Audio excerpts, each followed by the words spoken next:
And weather tonight when Q13 reports at 10. From Hollywood to the world, you're watching Fox Tuesday. Due to the graphic nature of this program, parental discretion is advised. Tonight on Daredevils Live, shattering the records. Gear up to the most explosive night of entertainment in television history. Over 60 of the most spectacular,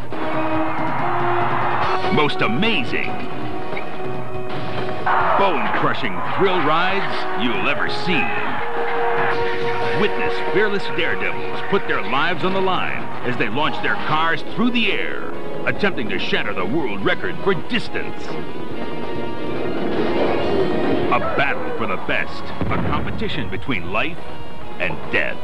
I'm the one that's going to pay if there's a mistake. Then, watch as adrenaline-pumped daredevils push nitro-powered speedboats to the limit. It's a quest to set a new world record on the water. But one wrong turn could cost them their lives. I'm going to take this boat and jump it farther than anybody's ever jumped a boat before. Plus, discover the agonizing power of twisting metal. Daredevils driving past human boundaries as they attempt the impossible. Will they shatter world records or just shatter their bones? Live stunts, you can't cheat anything. What you see is what you get. 30 years ago, America watched as the world's most famous daredevil, Evel Knievel, broke almost every bone in his body on the Las Vegas Strip. Tonight, live, the world will watch as Captain Robbie Knievel tries to shatter the world distance record. To do it, he'll have to overcome his biggest competitor. My biggest competitor would be death. The world's greatest daredevils, performing acts of outrageous courage. Some will win, and some will lose. It's an explosive night of destruction. Daredevils Live, shattering the records. We are live from the Tropicana Resort and Casino right in the center of the Las Vegas Strip. Yeah, come on, let's go, Tropicana, get it going. We are about to bring you the wildest night of network television you have ever seen. I'm Joe Buck, along with my co-host, Ron Pitts. Live directly behind us, Captain Robbie Knievel is getting ready to perform the most dangerous stunt in all of sports. We will be attempting, and he will be attempting, a new world record by jumping his motorcycle farther than any human being in history, including his father, the legendary Evel Knievel. I tell you what, Joe, if he pulls this off, I don't think anybody is going to ever break this record. Now, he'll be attempting to jump over 30 limousines. You see him lined up right down there, a distance of over 230 feet, no net, just a 200-pound motorcycle and plenty of guts. Believe me, plenty of guts. Now, you have to reach a speed of about 90 miles an hour, 95, in order to get to 30 feet of height in order to make this jump. Needless to say, Joe, I think we're going to witness a piece of history here tonight. And if that weren't enough drama for you, this show is jam-packed with daredevil stunts, including 3 more world record attempts that pit man against machine. We're going to witness a record-setting attempt at a car jump, more than the length of a football field, a world record attempt at a speedboat jump, and probably the most bizarre stunt I've ever heard of, a guy who will attempt to spiral his 4,000-pound car 3 times in midair before landing upright. If he lands at all. Landing upright. Landing at all is a miracle, I think. Which I guess is a little more dangerous than folks are normally used to seeing on network television, Ron. True, or driving along the freeways in L.A. Absolutely. Whatever you want to say. Plus, we'll see more than 60 other stunts, many of which went terribly wrong, just in case you didn't realize that these stunts can be very dangerous. All right, it's time to check in on our world record daredevils. First, out to the Orleans Hotel, where Spanky Spangler is getting ready to try that crazy triple spiral. Our colleague, Alan Massengale, is there. Joe, this stunt is so dangerous it has never been attempted before. Daredevil Spanky Spangler will continue a tradition he started nearly 20 years ago, and that is to attempt to do the impossible. He will launch his car 200 feet in the air and spin 3 full rotations. Spanky Spangler is called the original fall guy. He has set world records for high falls on fire, and also for long-distance car jumps, like this 232-foot world record into Arizona's Firebird Lake. But Spanky likes to combine stunts, establishing new world records, like this head-on sky crash at the Houston Astrodome. And when it comes to jumps like the suicide spiral, well, no one has tried more. Spanky has made it around once. He's almost made it around twice.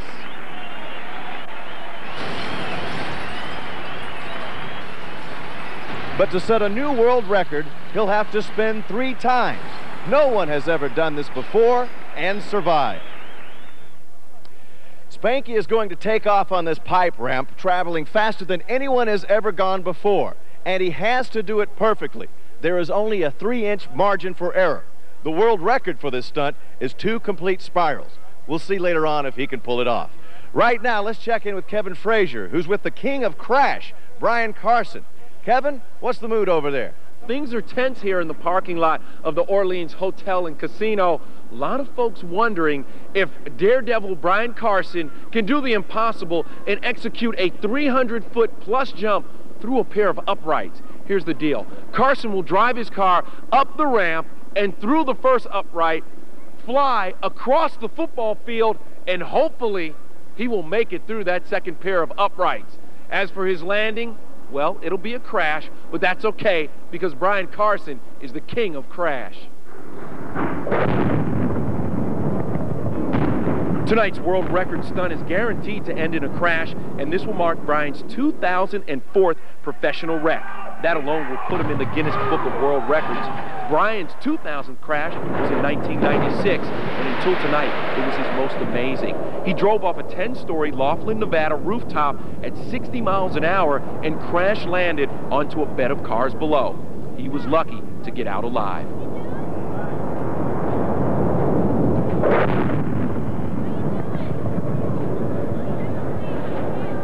Tonight, Brian Carson will try to do the impossible, a 300-foot plus jump between a pair of uprights. Now, Brian holds the record for this kind of jump, so I guess he's qualified to break his own record. The only concern is that Brian make it through this alive. Here in Kissimmee, Florida, veteran movie stuntman Cord Hessler is getting his powerboat ready to break the current world record boat jump of 121 feet. This is one stunt everyone is holding their breath for. First, there's only so far you can stretch these world records, and secondly, this stunt will be attempted on the water. And whenever you do a stunt on the water, it adds a series of unpredictable elements of danger. The most dangerous element is the wind. A boat traveling at high speeds can be lifted right off the surface of the water and then slammed violently back down. The second is the smoothness of the water. Any variation in the chop, the difference in the height of those waves, can cause problems with control. Overcorrection of the steering could spell disaster. Add to that the fact that Hessler will attempt this stunt at night. The chop will be difficult to read. His depth perception will be reduced because of the strong lights. Everything is going to have to be perfect. The wind right now has died down. Earlier today it was quite blustery. If it stays like this, conditions will be ideal. Wind is critical in most world record stunts. How are those Las Vegas desert winds? Let's check in with Ron Pitts. Well, Mark, I got to tell you, all week long, Robbie's been trying to figure out the wind. And this El Nino thing, you know, it's been playing havoc all across the West Coast. Now, yesterday we had a little rain, but right now the weather seems pretty good, so I don't think he's going to have to make too many last-minute changes. But the last time he came out here, he said, I might have to move the ramp back, move the landing ramp up a little bit, change the landing ramp, whatever I got to do to make sure I can make this jump. And you got to remember, this is a guy who's going after the world record. His father, he jumped to 17 limos. He's going for 30 limo jump right now. That's a long ways. And don't worry, Robbie Knievel is a guy who's been jumping for a long, long time. Here's Robbie in 1994, leap day in Los Angeles. The flight was perfect, the landing was not. Robbie attempted to break the world distance record here in New Jersey at Atco Raceway. All he ended up breaking were his wrists. His current sanctioned world record distance jump was set in Florida on July 10th, 1993. A 10-foot ramp, a world record 223 feet jump. Tonight, live, Robbie will attempt to break 2 records. Number 1, his distance mark of 223 feet. And his father's limo record. If he's successful, he won't only break his father's record, he'll shatter it by more than 17 limos. All right, Ron, thank you very much. As this crowd gets ready for what should be a very exciting night, this crowd is getting electric, everybody getting ready as Robbie Knievel prepares for his jump, a jump that you will see live as it happens. But first, let's go over to the Orleans Hotel and Casino, where Alan Massengale is following Spanky Spangler on his world record quest. The tension is mounting here as we near showtime at the Orleans. The crowd is anxiously awaiting the moment when Spanky Spangler comes roaring down this 850-foot stretch at 80 miles an hour in his 1978 Monte Carlo and launches off that pipe ramp. It's going to be an explosive moment. Now, this ramp setup that Spanky designed is all based upon this yellow line and had to be specially constructed to get around the obstacles posed by performing a stunt like this. First of all, his takeoff ramp is 10 feet high, but he added a 5-foot high pipe extension. No stuntman, daredevil, or any other person for that matter, has ever launched a car off a combination ramp like this. And it's those last 5 feet that are so critical. This pipe that will send his car off is only 3.5 inches wide. Try and hit a 4-inch wide strip that you can't even see while traveling 80 miles per hour.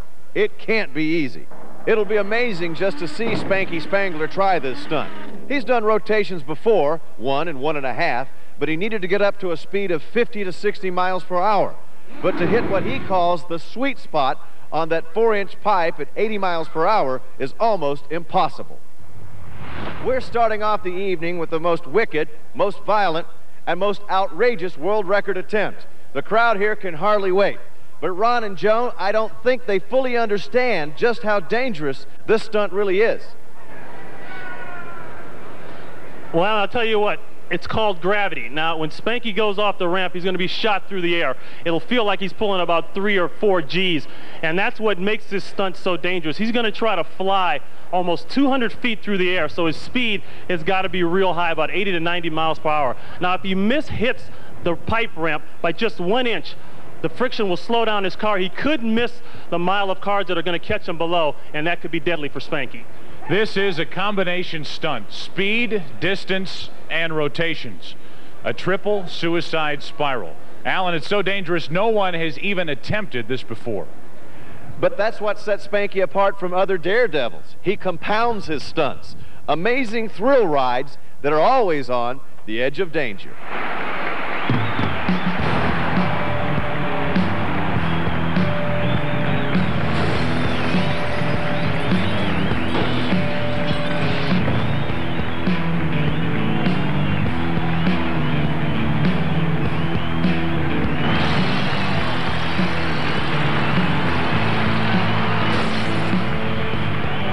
There is no question that the most bulletproof daredevil in the world is Spanky Spangler.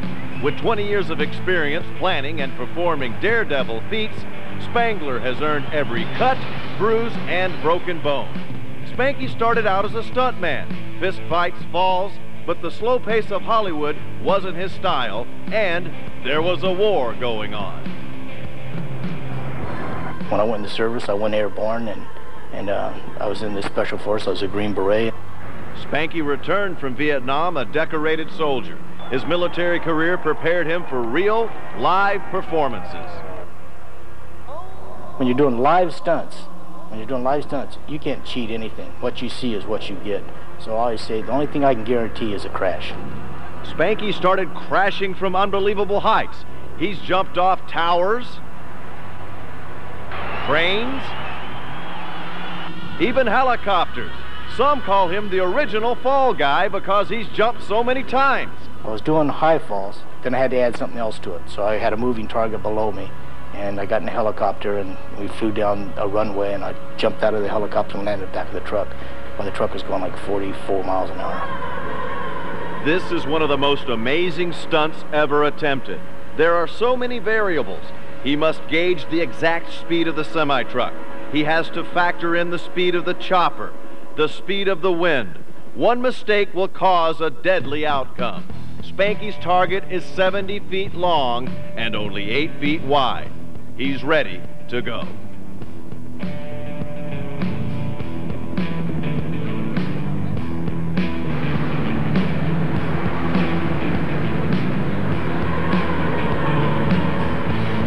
did it. This startling daredevil act launched Spanky to the highest level. No one could compete with him, so he decided to shift his gears. I just have an instinct. I always say that I was God-gifted to do one thing, and that's to do stunts. So Spanky put it into overdrive. He wanted another world record, so he went for the long-distance car jump. Firebird Lake, Arizona. Spanky will try to break the current world record of 208 feet. And he did it. In fact, he shattered the old record. He went 232 feet. Only catch is, he's underwater. He has a special oxygen mask, but not for this long. He's been down 3 minutes. And up he comes. He did it. Let's take a look at the replay. A perfect launch for Spanky. Everything going well until impact. And you'll see that his breathing equipment is knocked away from his face, leaving him in serious peril. Now I'm underwater. I have no oxygen. It's dark. I can see about this much light out of one door. I'm upside down, so I got everything going against me. But Spanky is a survivor. He lives through the longest stunt of his career. Most of the time, a stunt only lasts a couple seconds. This stunt lasts for 3 minutes and 18 seconds. In a quest for quick thrills, Spanky experimented with new modes of transportation.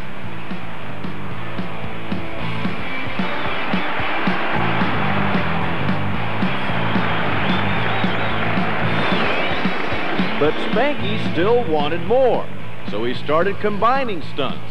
A car jump into a pile of stacked cars. A 200-foot car drop from a construction crane. A long-distance car jump while on fire. And if that kind of danger wasn't enough, Spanky came up with his notorious air crash. Here at the Houston Astrodome, he performed this stunt not once, but twice. With fellow stuntman Randy Hill, Spanky set up a stunt that no one had tried before, launching 2 cars off ramps to meet head-on over a catch basin of other cars. The combined speeds of the cars created the force of a head-on crash at 110 miles per hour. All this and no airbags.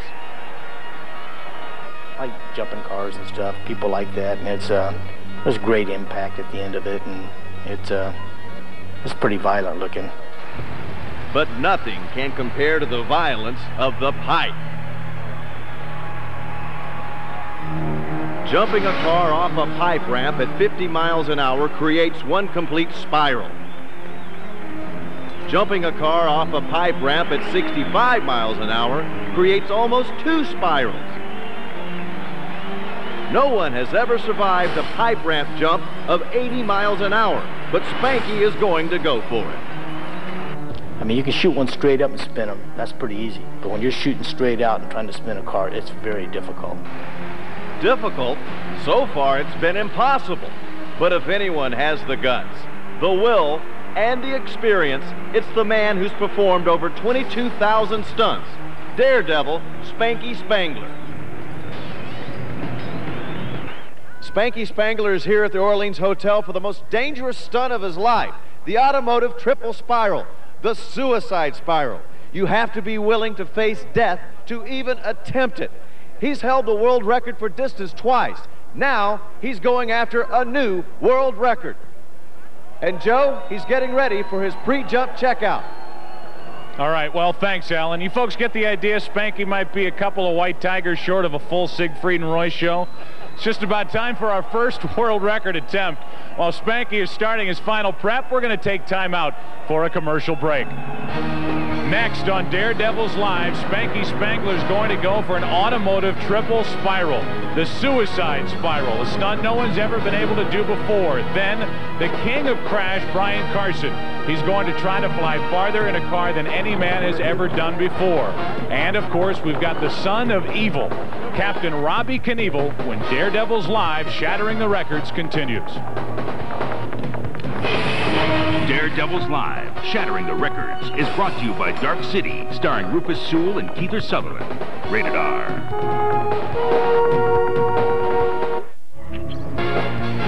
And welcome back to the Tropicana. We are coming to you live for a night of amazing thrills from the world's greatest daredevils. Ron Spanky Spangler is about to attempt that new world record and try the triple suicide spiral. What the heck is that? I know all about this stuff. I see my wife do it in our car. It's really pretty easy. The best way to describe it is let's take a look at some of Spanky's old tapes of doing some of his pipe jumps. Now, you can see he needs to hit it perfect. The pipe is only about 3 inches wide, and if you stop the tape right there, you can see he's got to hit it straight on. Now, that's good. That's a good shot there. The alignment is where he wants it. He gets whipped up. The G-forces pretty much feels like about 2 G-forces. Now, when he goes and he tries a single spin, he's going to hit the same way. Once again, the hit is perfect. And then the double spin, the gravitational feels more like 3 Gs on this one. And then he comes with the spin. So the key, I think, Joe, is he's got to hit that pipe right. But I got to tell you, the last time anyone tried to go over 100 feet and spiral a car 3 times, the attempt failed. The car hit the pipe at a bad angle. The pipe ripped the car in 2, and the stuntman was hurt. He did survive, Joe, but he was hurt bad. And he was very lucky. Many pipe jumps have had fatal endings. We're hoping for a perfect hit tonight. We'll pick it back up now at the Orleans. Joe, Spanky is making a test run, one final check, his last chance to make any changes. The crowd is going wild at our first world record attempt. Alan, it looks like the crowd is ready. It looked like Spanky's ready, and on that little dry run may have taken a little more than he thought. I think he thought he had a couple extra inches there at the end of that parking lot. Well, all he was trying to do was just test out his speed. He knew he had to slam on the brakes, and he did that. Everything's okay now. Let's see if he can do this.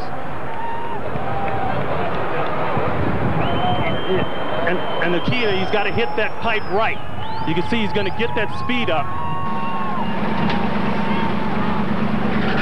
Our in-car camera shows how Spanky is strapped inside his car, wrapped around by a protective roll cage. He's also wearing special protective gear. Although with what can happen in this stunt, I doubt any of that would protect him from a catastrophic landing. Okay, Spanky says he's going to go for it. He's got the 350 horsepower engine on a 78 Monte Carlo roaring. Everybody in the crowd is watching. And there he goes.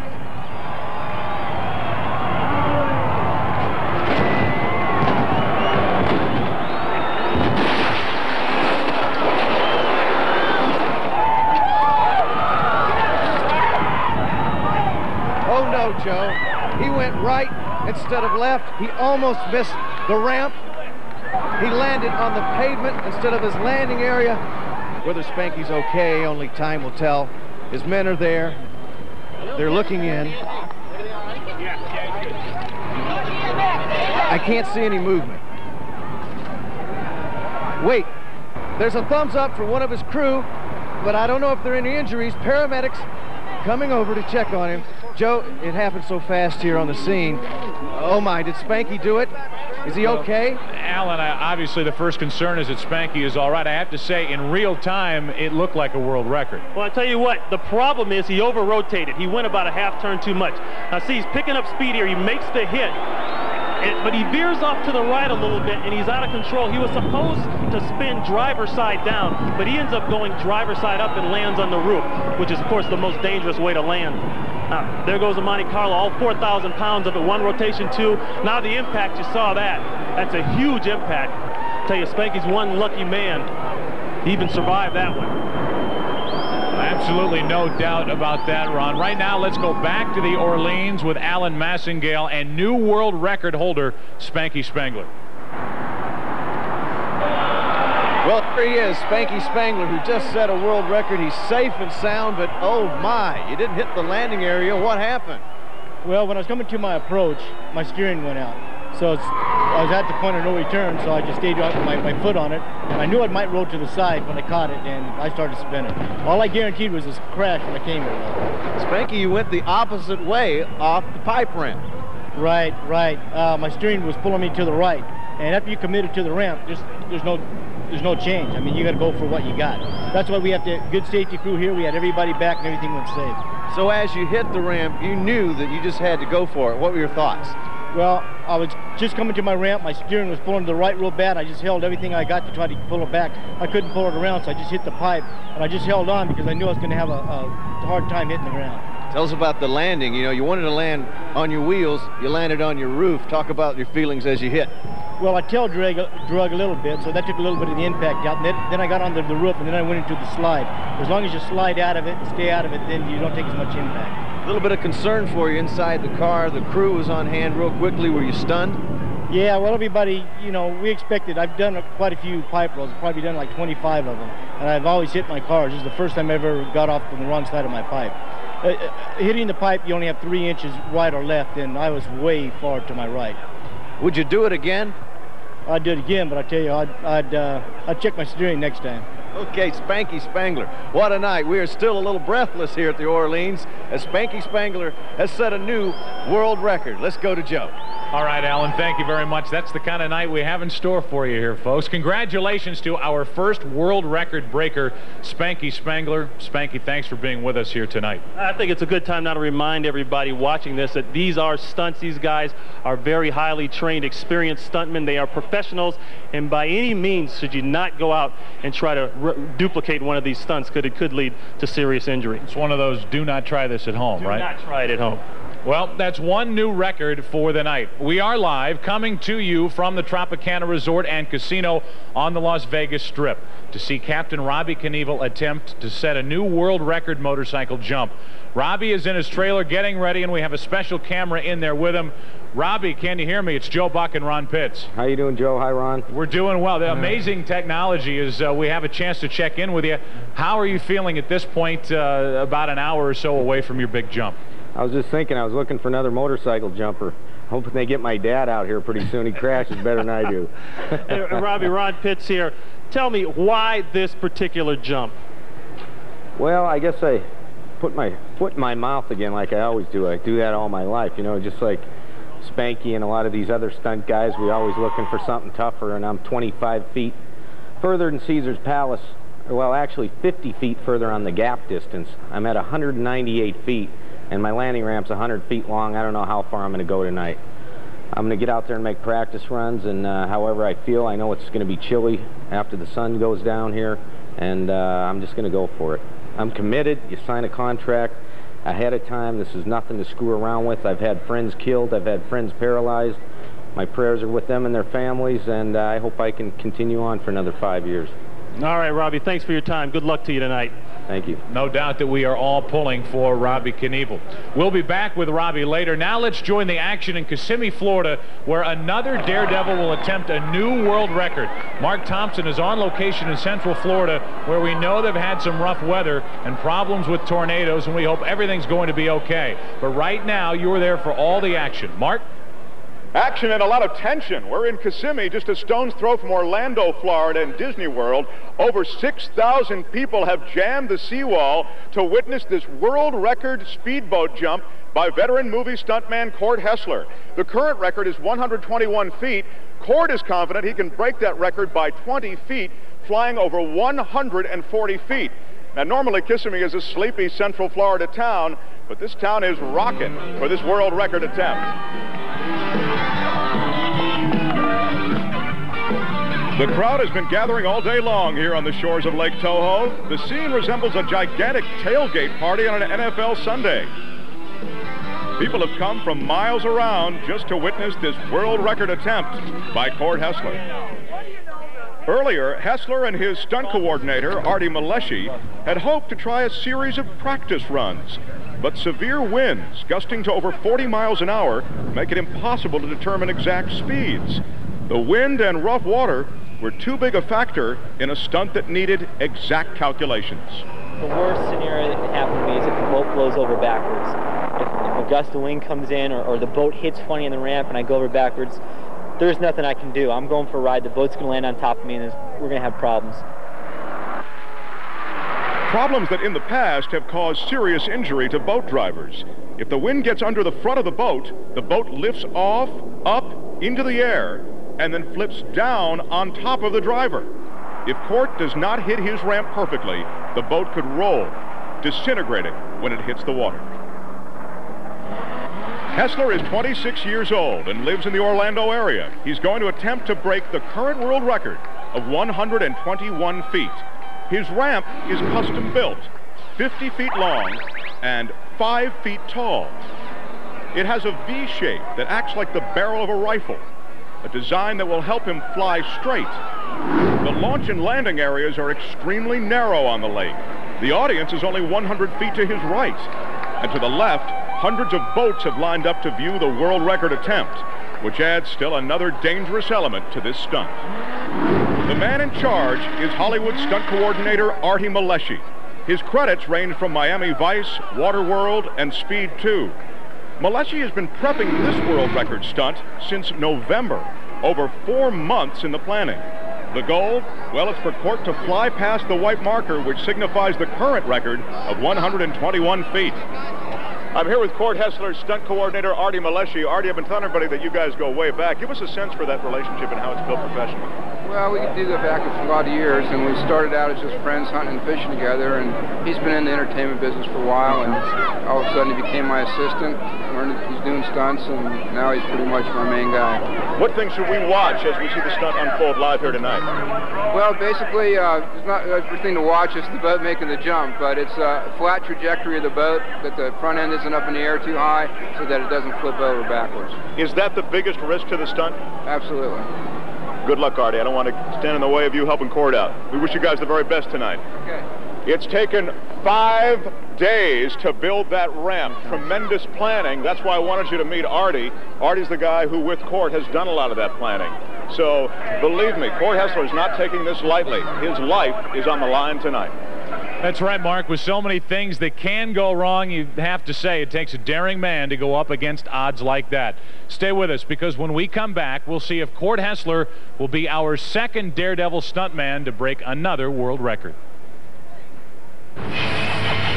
Next on Daredevils Live, it's a distance no human has attempted to jump with a boat before. Witness Daredevil stuntman Court Hessler try the impossible. And later, he's called the King of Crash, Brian Carson. He holds the world record for auto flight, but that's not good enough for him. He wants to fly farther in a car than any man has ever done before. Then, he's the son of Evil, Captain Robbie Knievel. Journey with him through the moments of impact and the moments of glory. They're going crazy here at Caesars. When Daredevils Live, Shattering the Records, continues. The U.S. Marshal who always gets his man is back. We're going to divide up and search there. If I don't make it, I'm going to die.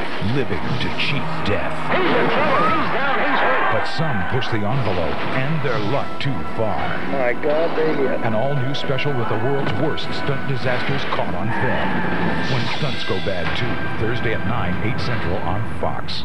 Friday night, you can go out, but the real terror is staying home. So close your windows, lock your doors, and be very afraid of the dark.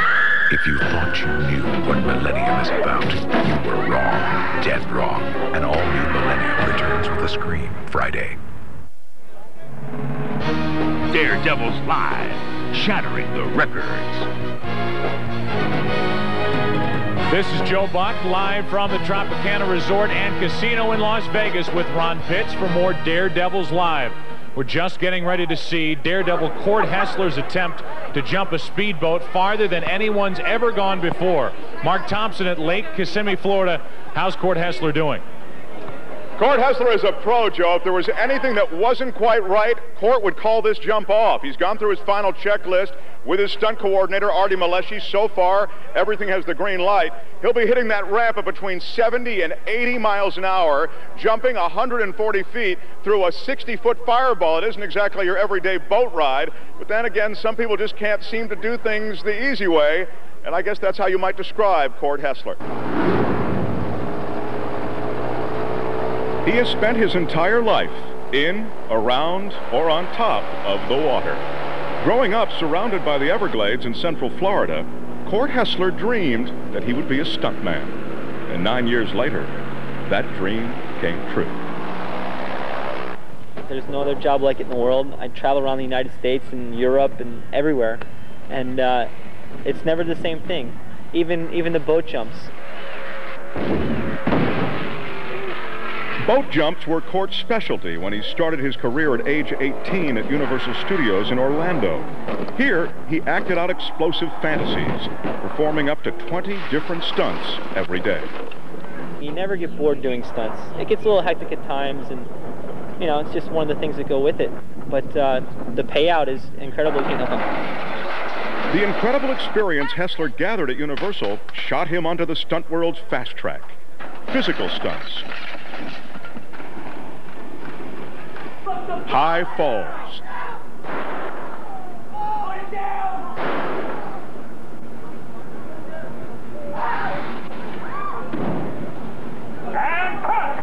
and car wrecks.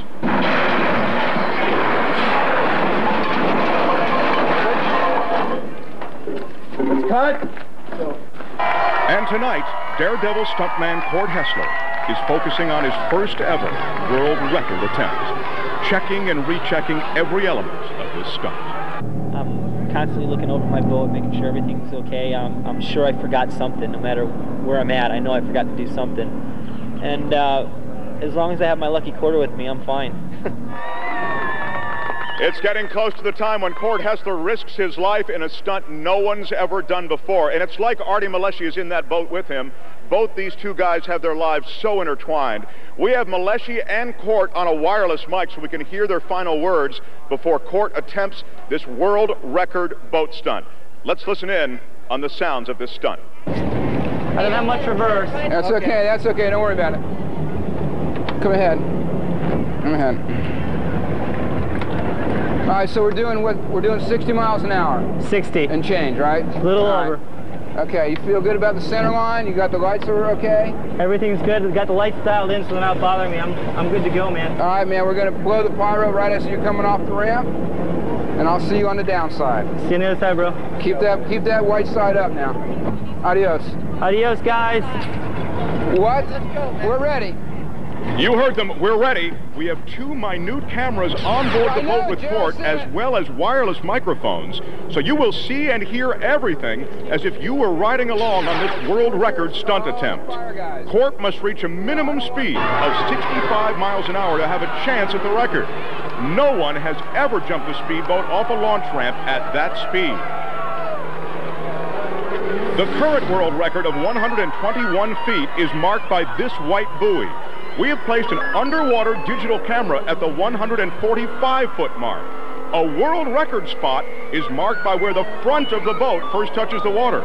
Even if Court flips over backward, the spot is determined where the front of his boat hits.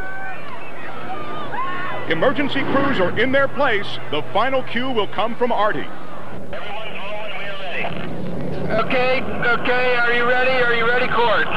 Yeah, 10-4, ready to rock and roll, bro. All right, guys, that's a big action. Come on. Here we go.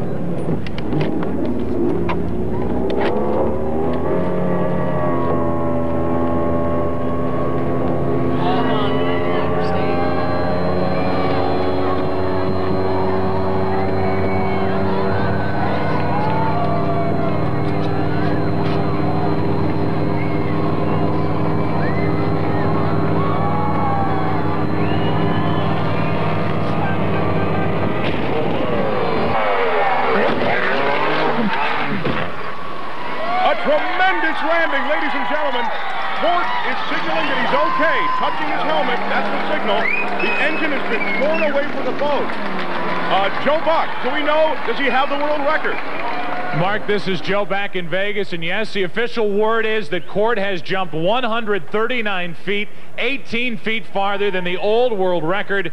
Ron, we just saw Court Hessler do what most people would have thought impossible. I mean, having that big crash at the end, the big impact, but having the control to maintain the boat and stop it. How do you do it? I'll tell you what, the impact, first of all, was huge. That boat took a big hit. The double hull is what impresses me the most. It held together. It looks like Court and Artie Maleshy, they planned everything right down to the last detail. All the months of preparation paid off. Court Hessler set a new world record. He did it safely, he did it professionally, and when you set up a stunt like this, you hope and you pray that everything goes as planned, and it did. Well, we understand that Court Hessler is coming back in before he gets back to the dock. dock. Ron, let's take a look at the replay. Well, Joe, obviously timing, speed, angle of takeoff, all that stuff is key. He's got to get it right. And you see he's getting his speed up right here, and it looks like he hits it right on. And if you can do that, you're halfway there. He's in the air. That's a big boat going a long way. It starts to gunnel a little bit. He's going off to the left. There's the landing, the huge impact coming up. Wow, you saw his head there just go off to the side. You can tell that impact was bad. That black thing in the back was his engine going away. I mean, he went from 60 miles an hour to a dead stop. That's like hitting a brick wall. So as Cord Hessler comes back into the dock, we know that he has family there. His mother is there. And I'm sure if you're Cord Hessler, that's the first person you look for when you get back to the dock. There's his mom, the hug with his mother. He has just set the record with that boat jump. That's down in Kissimmee, Florida, while we are in Vegas, and we will be going back to Kissimmee in just a moment. Again, let's rejoin Mark Thompson. Cord and Artie, Cord, an amazing ride. Were you surprised by anything? Because I'll tell you, you had our hearts and our throats on shore. Man, that was a ride. I tell you what. Hitting the ramp was nice and smooth, but the boat kind of started dipping down to the left, and I thought I was in trouble. You know, I thought the boat was coming into the wall. When you hit the water, you're saying the boat didn't do what you expected? No, I went into a bad, what we call a G-turn, which was just spun the boat out real quick and threw my motor off, and it kind of threw me out of the seat into the bottom of the boat. But I haven't seen the playback yet, but I think we got it. You're about to see it. Before we see it, and the new world record, Artie, from your vantage point, was there anything that surprised you? Oh, yeah. I was definitely surprised to see the motor go flying off the back of the boat. That was not part of the plan, No, not at all.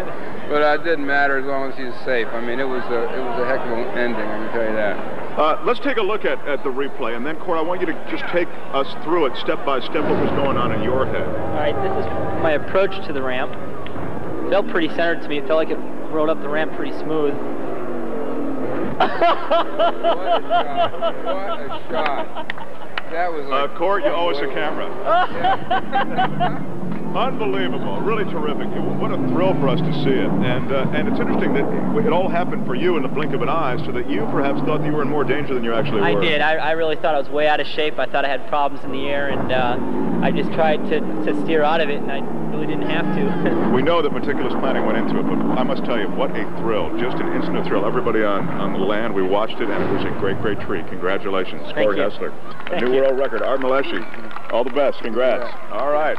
That's it. Two very happy guys here tonight, Joe. Back to Las Vegas. All right. Thank you very much, Mark Thompson. That was truly amazing. Well, that's 2 new world records, and the night's still young. We're just getting started here in Vegas and in other locations throughout. We have a very, very special introduction to make to you here tonight. Tropicana, are you ready? Are you ready? Is now known as Robbie Knievel's father, but I think we all know he is much, much more than that. The American daredevil. Put your hands together, Evel Knievel.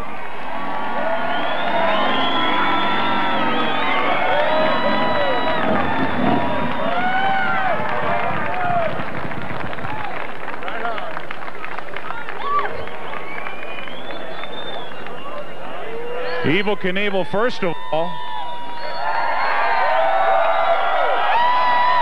of all, that is a beautiful bike. That is a beautiful motorcycle. Thank you. That is a limited edition signature series custom motorcycle. It was made for me. It's one of 500, and it's made by California Motorcycle Company in Gilroy, California, and I'm very proud of it. It's beautiful. They're going to make about 3,000 of them.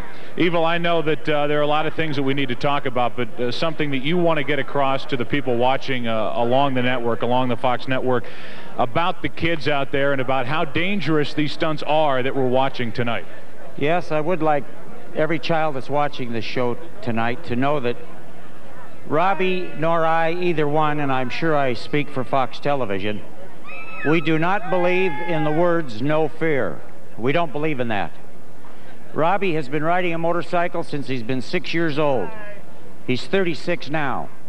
After 30 years of practice and becoming the best professional jumper in the world, he now believes that he's ready to tackle something like this.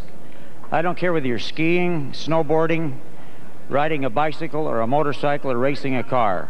If you have no fear, you're thinking the wrong way. You have fear, and you live a good life and enjoy it for as long as you can. Practice makes perfect, and remember, if you fall off, you're never a failure as long as you try to get up. That's what life is all about. All of you remember that. I think you say it very well, and I wonder your feelings as Robbie gets ready to tackle a jump that you never made.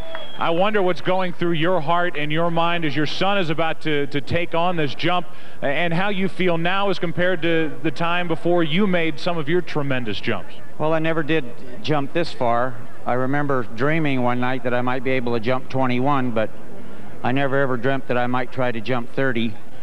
This event tonight is kind of like a ski jump. If the wind is right and it catches Robbie under the stomach when he gets up in the air on that motorcycle and he floats the distance, lands on the landing ramp over the entire fleet of limousines, he'll have done a wonderful job. And if he falls a little bit short, it's just because he didn't catch it right. A ski jumper has to depend on the wetness of the snow, the wax on his skis, and the wind. And really, when you jump a motorcycle this far, this is what you have to look out for. I wish him the best of luck. I hope Godspeed, and I wish him that he hopes he makes it. Evel Knievel, thanks for your time, and best of luck to you and the entire Knievel family. Thank you. The legendary Evel Knievel. Well, you just heard a little bit from some of Robbie Knievel's support staff, his dad. We'll be back with Robbie himself, who will attempt to break his father's world record jump. But now let's hear from Kevin Frazier, who's following Daredevil Brian Carson. Kevin? Joe, right now, Brian is checking out his car. It's a vintage 1969 Chevrolet Chevelle SS. It's a muscle car, and inside it has a special reinforced steel cage. Now, it is this kind of cage that has saved Brian's life when stunts have gone bad, but hopefully it won't come to that tonight. Now, here's how things will work. Brian will go up this steel ramp and hopefully get enough lift to propel himself through that second pair of goal posts, and he will hit his target 300 feet away and set a new world record. Here's the football field that Brian is going to jump over. It has been constructed in the parking lot of the Orleans Hotel and Casino. Now, not only does Brian need to split the uprights at each end of the field, while airborne, he's going to fly through a series of explosive pyrotechnics. The car that will take to the air is this Chevelle SS, custom built with a special driver's seat made for impact. Brian Carson is 40 years old. He lives in Southern California, and he's going to attempt to break the current world car jumping distance record of 298 feet. If all goes well, Brian's going to pick up speed along this 1,100-foot approach to the takeoff ramp. This is not a perfectly flat approach. There are a few bumps and dips that cause some problems as he tries to get up to 95 miles per hour. If the car follows Brian Carson's intended trajectory, it takes off from the ramp, launches into the air, and has enough momentum and altitude to carry him the distance. Then he has to hit his target between the goalposts and land in the catch vehicles, which are there to cushion his landing. To break the world record, Brian's going to need to fly past the red line that's been drawn in the catch cars. It marks his old record of 298 feet. A flag there and a marker represent 300 feet, and anywhere past that will be a new world record. Brian also has a highly skilled stuntman who is dressed as a referee. Now, he will be right there in the end zone, and he's going to sort of referee the jump. But he will also be the first one to know if something's gone bad, because he will have to run for safety. He is the man at ground zero, the point of impact right behind the Orleans Hotel and Casino. And the casino is the perfect backdrop to take a chance and hopefully get a little luck, because Brian has had some bad luck in the past. When a car jump doesn't go as planned, it doesn't end pretty. And when Brian gets dealt a bad hand, it can result in rolling out of control, catching on fire, or totally demolishing his car and its safety cage. But nothing can top the event that we will see here tonight. And that's why a lot of the folks who are crowding the edges of what is left of the Orleans Hotel and Casino parking lot are a little apprehensive, because they don't know how this will turn out. As a matter of fact, no one knows how this will turn out. And you know, as I look out into the crowd, I think a lot of these folks, like I, am wondering, why would someone take these kinds of risks? Maybe it's because he was born a thrill seeker. This is Brian when he was 16 years old in a traveling daredevil show that performed at fairgrounds across the country. And here is Brian's first car jump. He went about 50 feet, and for safety protection, he only had on a cheap helmet and a simple lap safety belt. I set my goal early to be the best at crashing cars at an early age. I mean, I wanted to see how many times you could flip a car end over end and, you know, see how far you could accurately jump a car 50, 60 feet or crash into another car and somersault it end over end. It just got to be a challenge. I flipped one twice. Well, next time I'm going to flip it 3 times, and the time after that 4 times, and it just grew. His need for distance grew too. If he could go 50 feet, why not try 80? At 18 years old, he did just that. These cars were not modified at all. A single lap safety belt is all that held him in. He tried to go further and add some pyro to the next stunt. He missed the catch cars, took a tremendous impact, and ended up in the hospital. To be very frank, looking back, I didn't have a clue of what I was doing, trying a stunt of that magnitude, because I didn't prepare the car right. There was no cage in the car. I was still just using a lap belt, and even though I had a fire suit on to protect me from the fire, I really didn't know the specifics of the speeds and distances of the ramp, and I still remember pulling my arm from out of the speedometer casing in the car and seeing one bone going left, one bone going right. You know, I knew I was maybe getting over my head here a little bit. Finally, we got to where we could dial in jumping 3 tractor trailers, and that's a pretty good gap. That's over, you know, close to 200 feet. So what was next after that? Of course, after 3 trucks, you got to try 4. Charlotte, North Carolina, 1990, Brian attempted to break the current distance record at that time of 250 feet. The car was destroyed and Brian was unconscious for 30 minutes.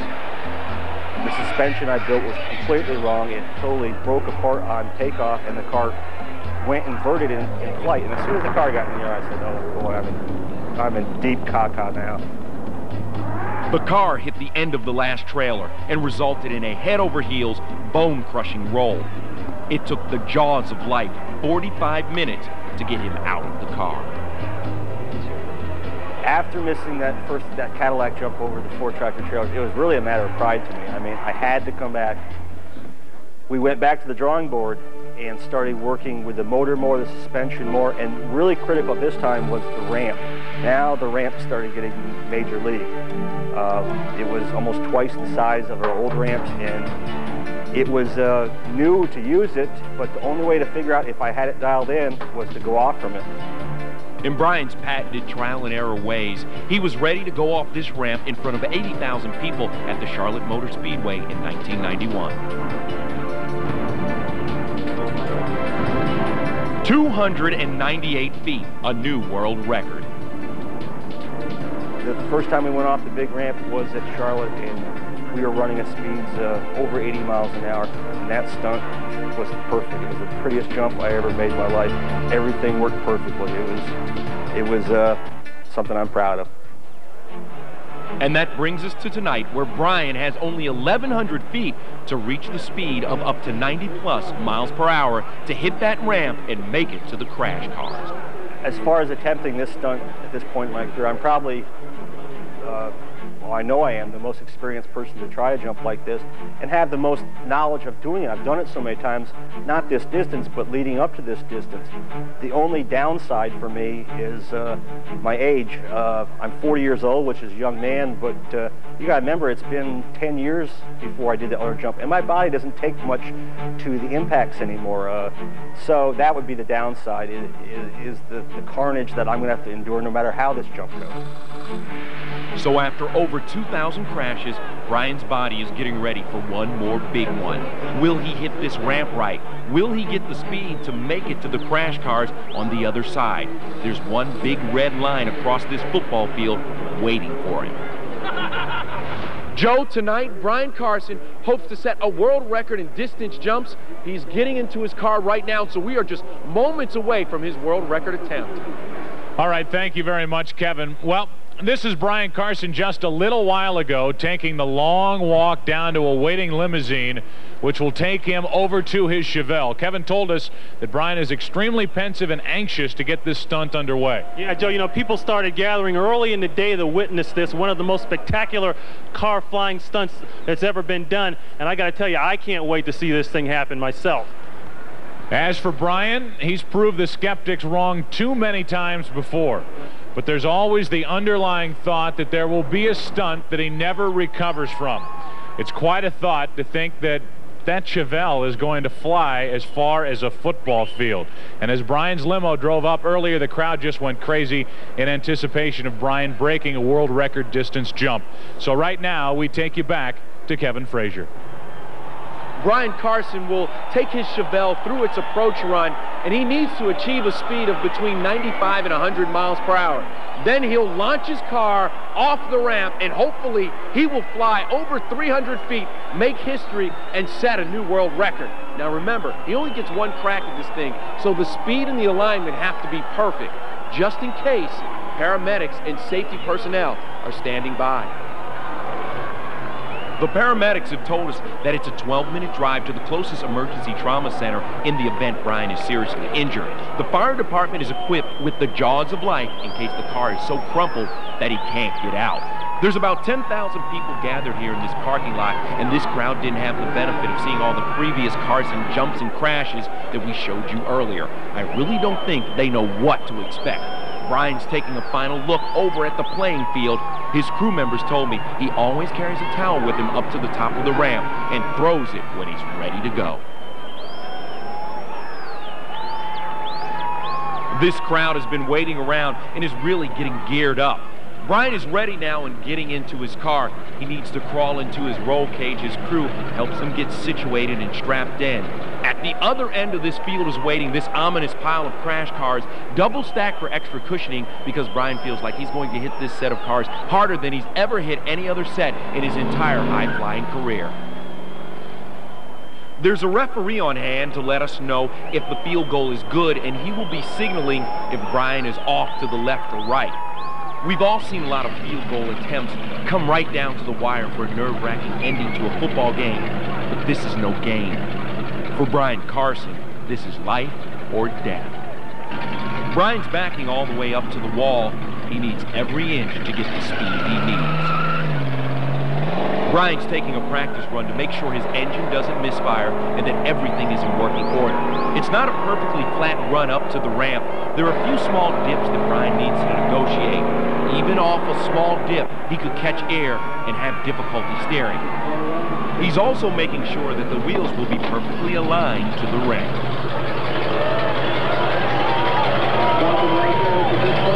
There are 60 catch cars waiting for Brian, and of course the red line that marks his old record of 298, and 2 feet further, the 300 mark, which he's trying to pass. Joe, Ron, are you ready for this? Oh yeah, we're ready. Don't worry about that. That isn't the question. They keep talking about those crash cars being a cushion. Yeah, I'm trying to figure out why and how that represents a soft landing. Well, I guess now it's time to find out. Let's go back to Kevin.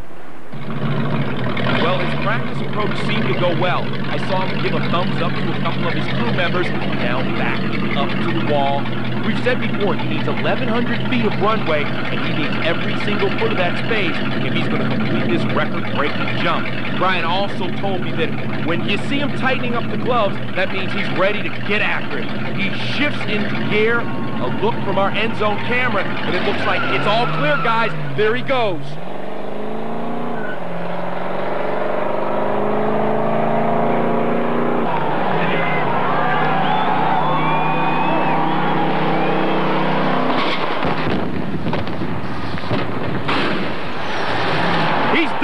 He has done it, and the referee signals that it's good. He passed the line by at least 15 feet. The crewmen are rushing in now to check on Brian's condition. Look at that, at least 15 feet past the red line. Don Tree is now opening the cage and trying to find out how he is. It doesn't look like he's moving at all. Need some oxygen. Brian. Kevin, Joe, is he no all word right? yet on Brian Carson's condition. The jump seemed to go perfectly. His crew is rushing to the car. We still haven't seen a signal from Brian that he is okay. Let's take a second and take a break for a commercial. As soon as we find out some information, though, we'll let you know. It's happening everywhere. People are discovering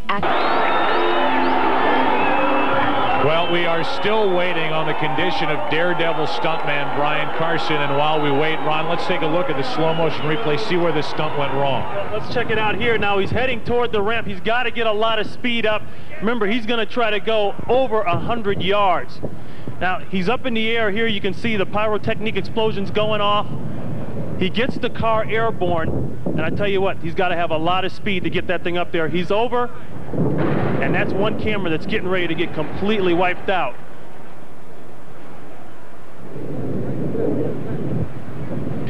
You can see from this angle, you can really appreciate the distance he's got to go. We're talking about 100 yards, and then he's got to be straight. He's got to come right through the goalpost, and he does that.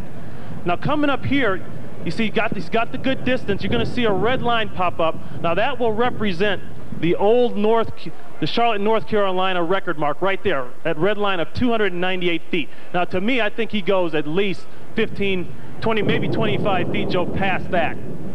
But the question is right now, how's he doing?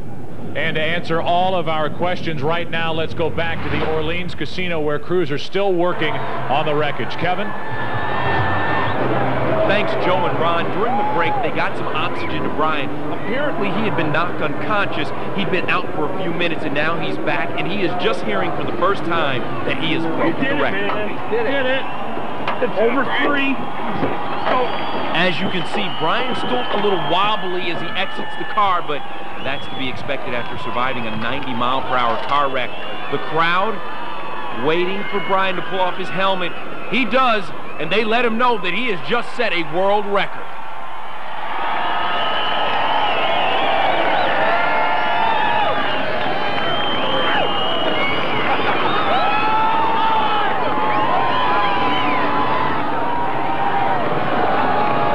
Crew member Don Latreille is going to make the official measurement from the 300 mark to the initial point of impact.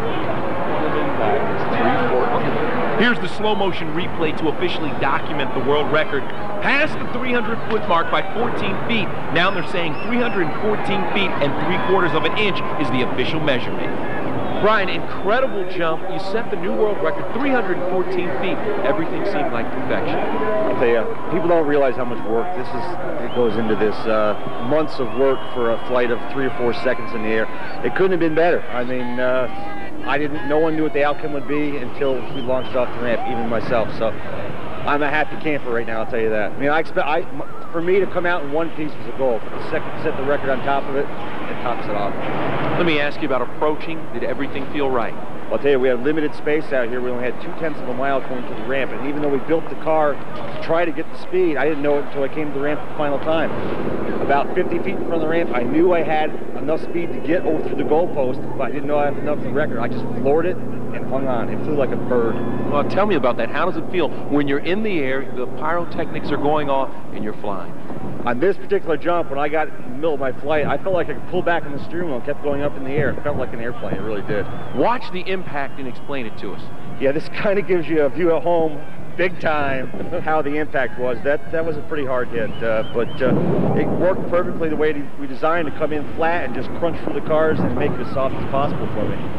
Brian, let's all get in and go for a ride with you and explain this to us. Okay, it's hammered down. I'm watching my speedometer. I think right here at 60, then 70, then 80. And here's about the point. There's no turning back, and it's just hammered down. We're just approaching the ramp coming up, and here it is. And I'm just hanging on for dear life because I don't know what's going to happen. And bam, we're down. A good day at the office for me. Great day at the office. A little bit of luck, but a lot of skill. Brian Carson, the king of crash, eclipses his old mark of 298 feet, 314 feet. We're not going to forget those 3/4 of an inch that he goes to set the new world record. An incredible night here at the Orleans Hotel and Casino. Right now, let's send it back to Joe and Ron at the Tropicana. All right, this is Ron Pitts. We're back here at the Tropicana Resort and Casino here in Las Vegas, where we just witnessed stunt history. 3 record-breaking stunts, and of course the best one is yet to come. Everybody knows who that is. Robbie Knievel getting ready to jump 30 limos. Let's hear it for him, folks. Now Robbie's father, Evel Knievel, of course, a household name when it comes to this kind of thing. He holds the current record of 20 limos. Now, it's easy to say you're going to jump over 30 limos, but I don't know if you quite have an idea how far this is. Let me take you on a little walk here. You can look behind me and see the distance. It looks a lot different up there than it does down here. Robbie's going to be airborne this entire distance. I mean, we're talking about a distance a football field long. I mean, that's some serious guts right there. Now, Robbie will be jumping over these 30 limousines provided to us by Beltrans Limousines. Now, that's a big order, but Beltrans, biggest limousine company in the nation, so they took care of it.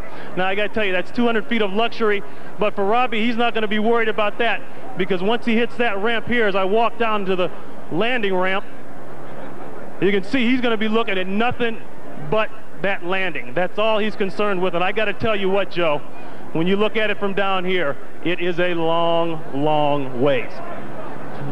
Right, Ron. Well, now we've got Robbie Knievel on the Las Vegas Strip, just minutes away from his world record attempt.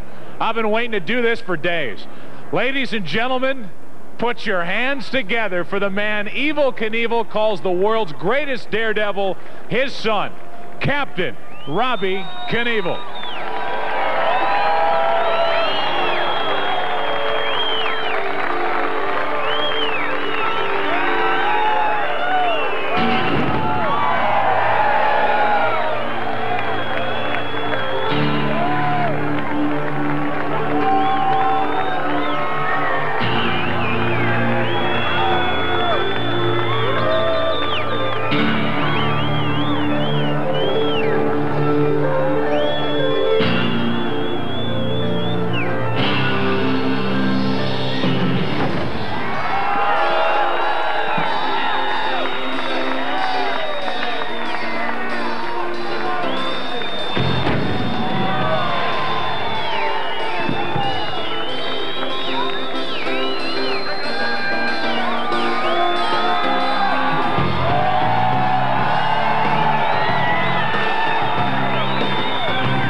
Thank you, ladies and gentlemen. It's a pleasure to be here with the Tropicana and live for the 2-hour Fox special.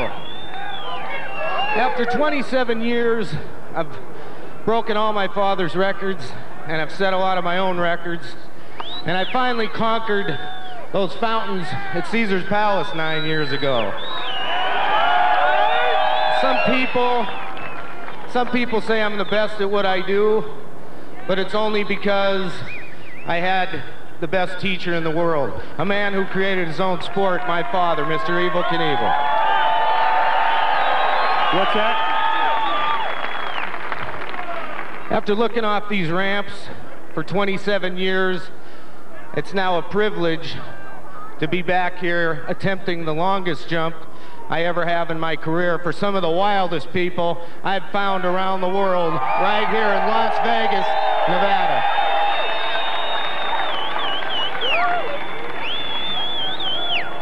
I have a lot of jumps planned for the future. We all take risks, but there's positive risk and negative risk, and I'm happy about the professional athletes and sports enthusiasts around the country that bring class back to their sport and take a positive risk for our children. That's all we can do these days. There's a lot of extreme sports, and all we can do is take a positive risk for our kids. I also have seen a lot of great stunts tonight on the show. I have a lot of stunt friends that have been critically injured or killed, and my prayers are with them and their family. And I hope that for 5 more years that I can continue to be the best that I am, to keep the name Knievel the most famous on 2 wheels.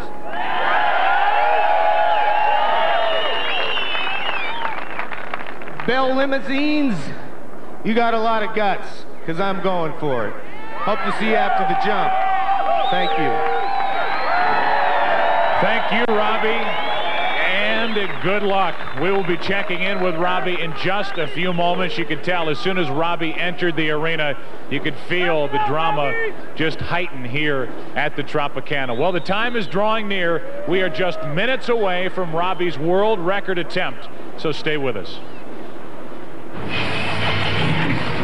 Up next on Daredevils Live. 30 years ago, America watched as Evel Knievel attempted a motorcycle jump on the Las Vegas Strip.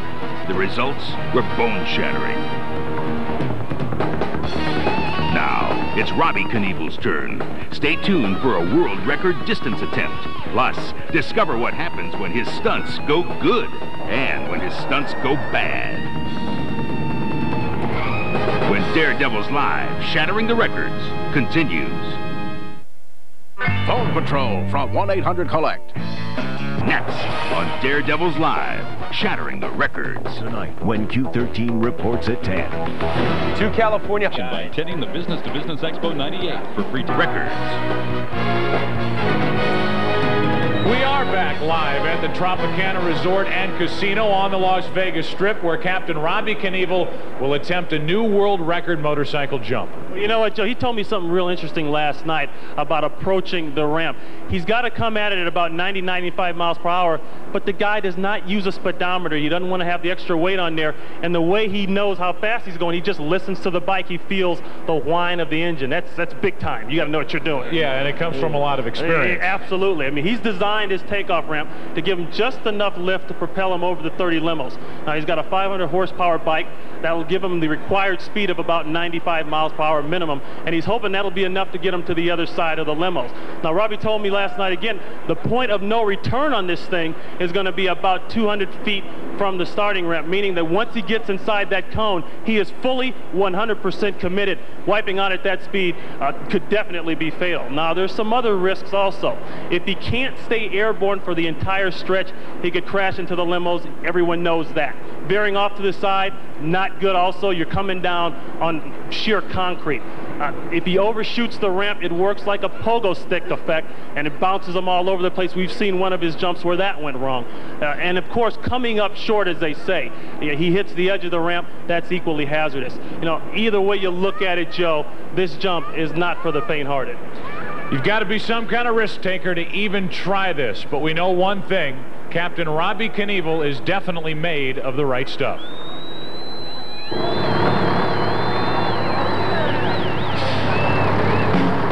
In the 1960s and 70s, the name Evel Knievel was synonymous with outrageous, death-defying motorcycle jumps and stunts. But there was another Knievel waiting in the wings.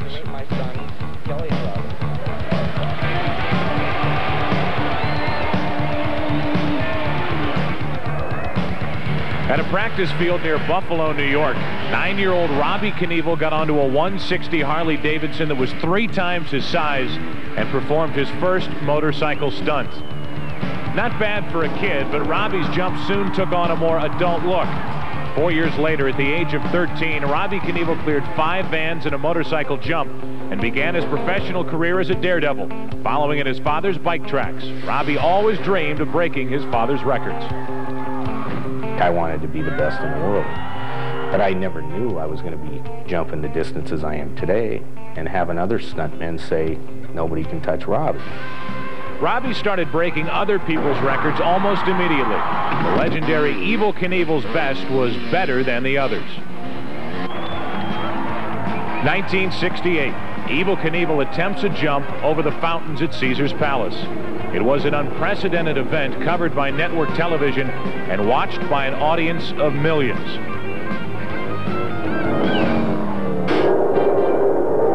Knievel takes off the ramp badly, loses control on landing, and slams into concrete pavement. He broke half the bones in his body and ended up in the hospital for 2 months.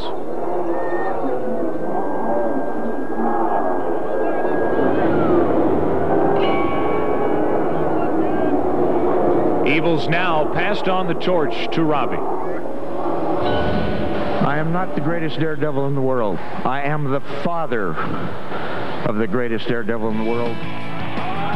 Captain Robbie Knievel got his first chance to do better than Dad at Caesar's Palace in April 1989. He was back in Vegas where his father wiped out 20 years before.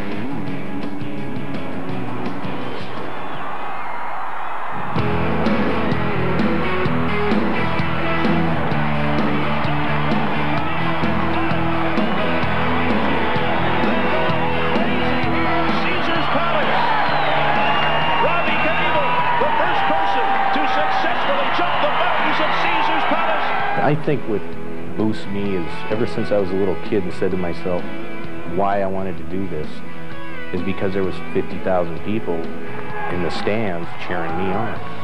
And I said, man, this is what I want to do for a living. Hot on his building success, Robbie made a name for himself jumping over a head-on moving car at the Houston Astrodome.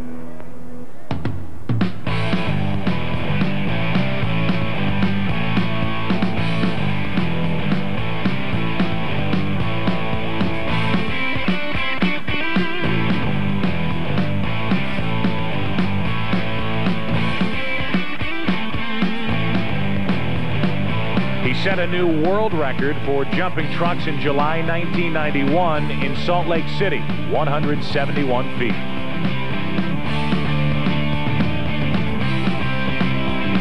And then there was this heart-stopping no-hands jump at O'Malley's Corner in Louisville, Kentucky.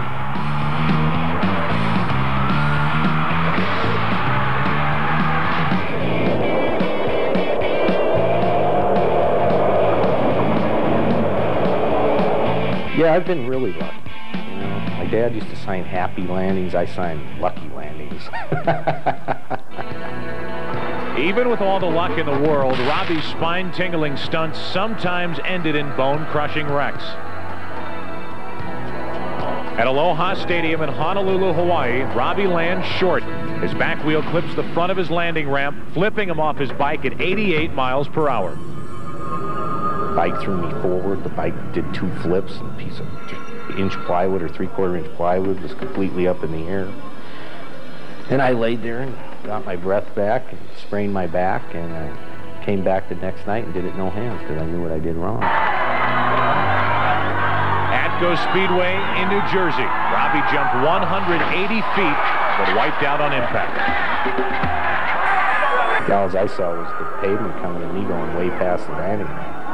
And I was, you know, as high as the telephone poles, and I just started grinding my teeth, and I just hit, and it just sprung me off the bike, and I broke my fibula, my outer ankle, and I ended up with a concussion. They had to put me to sleep to get the pavement out of my rear end. So I lucked out. Then a near-fatal jump in Los Angeles, California.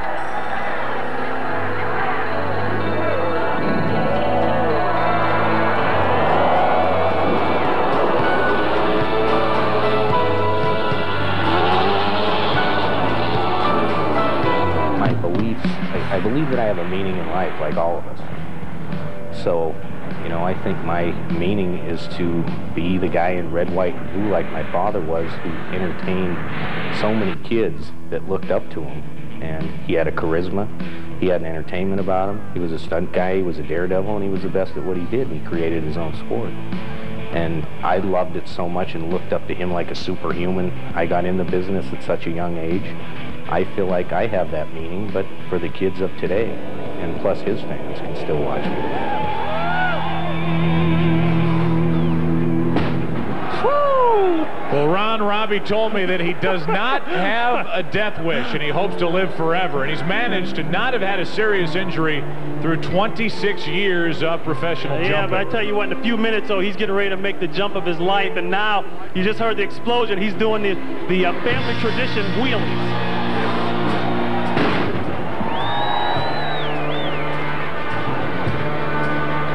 And I tell you, those wheelies now, that's part of the family tradition of Evel Knievel started, so he does it, and it's a good way for him to warm up as well. He likes to really get into it, get a feel for the bike, get the crowd going. He says, hey man, I'm an entertainer also.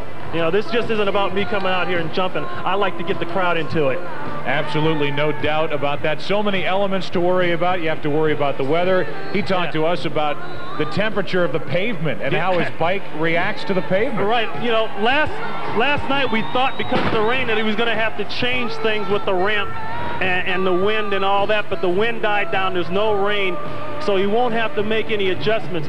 One thing you might want to look for when Robbie takes off, as soon as he leaves the ramp, if his front wheel is too high, he said, I'll have to adjust it. I'll have to cut the bike, as they call it. The way he does that is he stops the back tire, and that stops the centrifugal force of the back tire, and it noses down the bike just enough to make him fly even.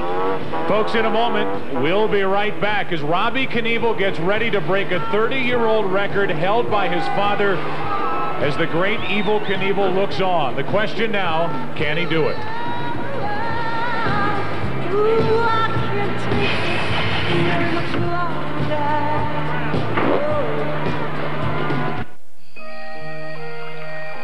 This is for my grandfather, who always said I'd make the family proud. For my mom, who never let me out the door without my homework. For my dad, who worked the night shift to make our lives better. Play 3 Alpha. Spotty. For myself.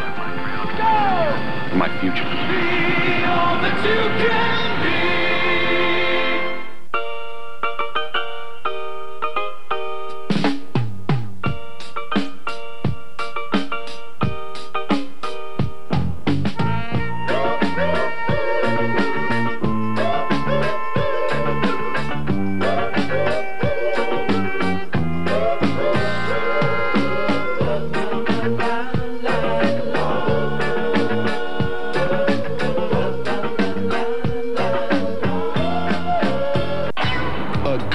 Singer takes pride in his appearance. In Las Vegas at the Tropicana as Robbie Knievel revs his engines. And it's time now for the practice runs as he gets ready for his record-setting jump. 30 limousines over 230 feet. And it's time now for Robbie, Ron Pitts, to get familiar with this track and with this run. Now, he took about 5 or 6 good speed runs in practice this afternoon. The bike sounded like it was sputtering. It almost sounded a little rich on the high end or the low end of the carburation. I went over to him. I said, what's happening with the bike? Doesn't sound good. He says, we're at 2,000 feet elevation. We got to redo the carburation. The thing that could wipe me out the fastest is if I hit that takeoff ramp and I'm sputtering or I'm mishitting on the pipe because the carburetion's not right. He said he feels that's the only thing that can keep him from making this jump. That's the worst thing that can happen to you, to have something mechanically go wrong as you come up there jump in midair. We've talked about it already a couple of times. The weather has been so strange the last couple of days. Yesterday, Robbie was going to make a practice run. The wind was just whipping into the face, right into the face of this jump. Then we had rain earlier today. The wind has picked up as we've gone on here tonight. So really, it's been a constant change with the weather, something he's going to try to have to gauge, I would imagine, right up to the last second. Yeah, but you know, a bike like he has likes to run in this type of weather. It's cool, it's crisp. That's ideal, an ideal position for him. Now, all he has to worry about, and for people watching this, one of the things you might want to look at is what happens to him as soon as he leaves the ramp. You'll have a pretty good indication as he takes the speed run right there and veers at the last minute. You'll have a pretty good indication, Joe, of how this jump is going to go. He told me he felt like the speed part of it wouldn't be a problem. He feels like he's got enough speed to clear it. But the attitude of the bike, keeping that front wheel somewhere in between level and about 45 degrees. He gets any higher than 45 degrees, he's got a problem because he's going up too high and he's scrubbing off distance. I have to ask you this, Ron. It's going to happen quick. When he makes the jump, it will happen really in a matter of seconds. Absolutely. But if you're watching this either here or at home, is there something to look for to give an indication whether this jump is going well or if it's not going well at all? 2 things is the bike level as he takes off of that jump. Now, he can cut it like I said earlier. He can stop the centrifugal force with the back tire. That will cause the bike to nosedive a little bit, and he can level it out so he can fly far and not high. Next thing is he going in a straight line? If he comes off that thing a little crooked, Well, we've already talked about that. You know, you got the limos down below and you got concrete to the left or right of that. He wants to go straight, he wants to go pretty low, and he wants to go far. Again, to recap, Robbie Knievel is about to make a world record-setting jump, and he's going to take care of 2 records at once. The world limousine record, which had been held by his father. He will attempt to jump over 30 limousines at a distance of over 230 feet. These are practice runs he's making. We talked about it earlier. He's got that point of no return, that commitment line. It's exactly 200 feet from the start of that takeoff ramp. He said, once I get in that cone, regardless of how I feel, I've got to go through with the jump, because trying to abort at that distance, that close to the ramp at that speed, you don't have a choice. I got to tell you, I'm new to this world, and talking about stunts, having a chance the last couple of days to hang around Robbie Knievel, so at ease, so calm. Isn't it amazing? It's amazing. I would imagine you'd be a nervous wreck in the time leading up to this jump. He was as collected as you could be when here tonight, in the next couple of minutes, he's going to risk some very serious circumstances. You know, it's funny when you talk to the all-stars or the superstars in football or baseball, the top-notch guys are really cool and calm before the big games. You notice they're unusually together, and they're not nervous, and they're just ready to go. And you see he gets, and that's the way Robbie is. Now you see he's on top of that pre-takeoff ramp, I should say, and that's one thing he was a little bit worried about. He says, I'm always starting off in tight positions, and I got to get, number one, I got to go through my gear pattern. He's got a 5-speed bike. He's got to go through 5 gears and be at full speed before he hits that ramp.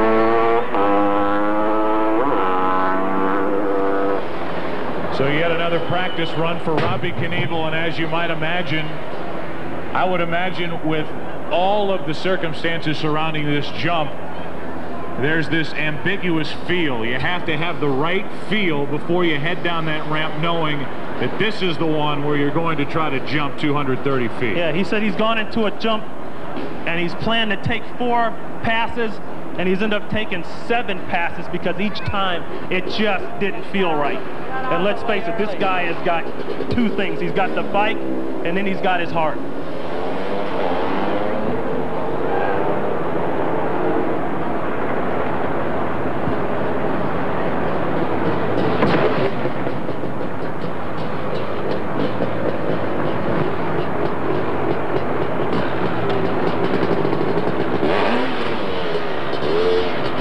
Silence reigns here at the Tropicana.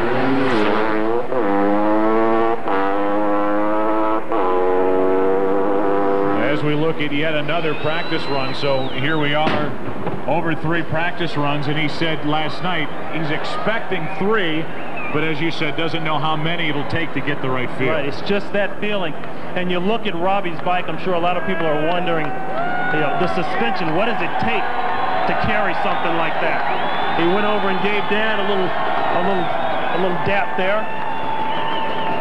The suspension on this bike is about as stiff as you can possibly make it. In fact, it's all custom made for him. When he hits the ramp, pick it up. You're gonna fly it, buddy. Stay focused. It's all yours. I love you. We'll be there for you. On the other side. You gonna go now? I'm gonna pull on the takeoff ramp one more time. This looks like the one. Do it.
Just one more look at it. Well, at times he wants to take that real-time look there to see exactly how far he's going to have to go, what it's going to look like.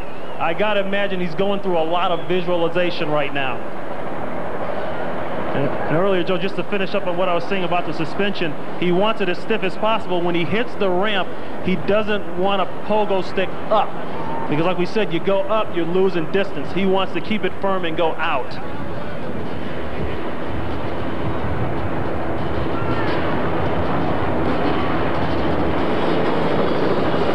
The crowd here at the Tropicana still waiting for the world record attempt by Robbie Knievel. The distance of 230 feet.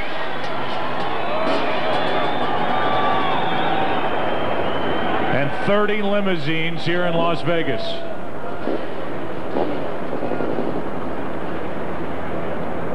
Joe, the wind doesn't seem too bad, but I noticed it's picked up a little bit in the last 20-30 minutes or so. It doesn't appear to be a crosswind, which is the one that scares them the most.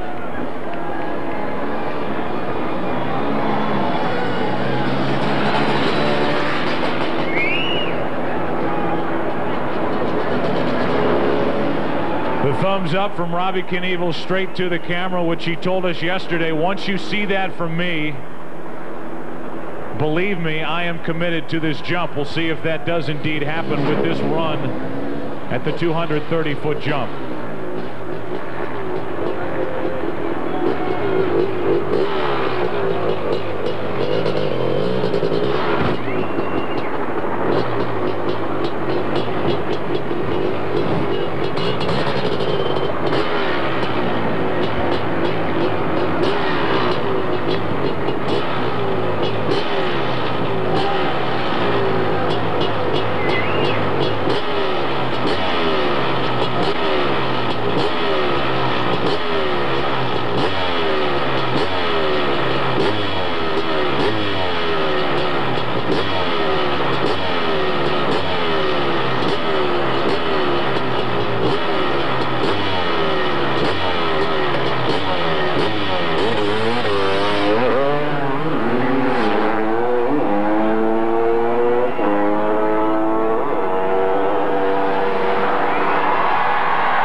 Safe landing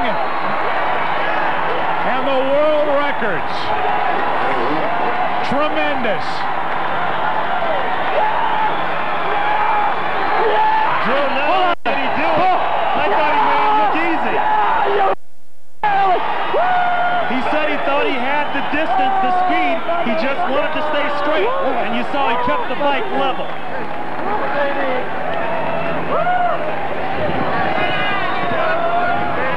Another look. See, look at the bike. You see that front wheel? It never really went too high. He never got pogo sticked up in the air. He was able to go out, and that was the difference right there. But we talked about the takeoff right there. He had to be in good position. The bike had to be level, and you can see he stayed straight. He's not off to the side. He's right in the middle of the ramp. That is a perfect landing. It looks to me, and he may say otherwise, it looks to me like a perfect jump. He just cleared the limo, set a world record, beating his father's 30-year-old record. This crowd here at the Tropicana going crazy. Doing great. Resort and Casino in Las Vegas, where Robbie Knievel has just set a new world record for a motorcycle jump over limousines. Easiest question I've ever asked. How do you feel? I feel great, man. I always got to say something to the people. The devil never did a damn thing for me, never will. Keep believing in Jesus Christ. God bless you, Vegas. Robbie, tell me a little bit about the jump now. How'd you feel coming off? I noticed you hit dead center perfect on this thing. Yeah, I did. I hit dead center. I landed just over, it was 198 feet to the down ramp, and I just cleared it by about a foot, but I wasn't full power tonight. Haven't been out here with any lights, and I had the glasses on, and it kind of gets blurred in the cold wind. You got to have the glasses on, so I wasn't at my best, but like I said, I got 5 years to go, and to keep the name Knievel the most famous on two wheels, and that's what I plan to do. Robbie Knievel, you two girls aren't jumping. Congratulations. We're going to take a final break. More in a moment. Thank you.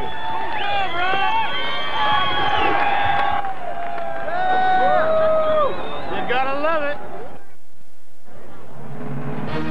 And welcome back to the Tropicana Resort and Casino. Joe Buck, Robbie Knievel, Ron Pitts. Robbie, congratulations. Thanks for a wonderful night. Thank you. He sets the world record for the limousine jump, and congratulations to all of our other stuntmen on a wonderful night. All of us at Fox, good evening.